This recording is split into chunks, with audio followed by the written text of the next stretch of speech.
श्रीलक्ष्मी श्रीमहालक्ष्मी क्षीरसागर कन्यका उत्तिष्ठ हरिसम्प्रीते भक्तानां भाग्यदायिनी श्रीलक्ष्मी श्रीमहालक्ष्मी क्षीरसागर कन्यका उत्तिष्ठ हरिसम्प्रीते भक्तानां भाग्यदायिनी उत्तिष्ठोत्तिष्ठ श्रीलक्ष्मी विष्णुवक्षस्थलालये उत्तिष्ठ करुणापूर्णे लोकानां शुभदायिनी उत्तिष्ठोत्तिष्ठ श्रीलक्ष्मी विष्णुवक्षस्थलालये उत्तिष्ठ करुणापूर्णे लोकानां शुभदायिनी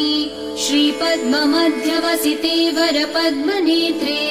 श्रीपद्महस्तचिरपूजित पद्मपादे श्रीपद्मजातजननी शुभपद्मवक्त्रे श्रीलक्ष्मी भक्तवरदे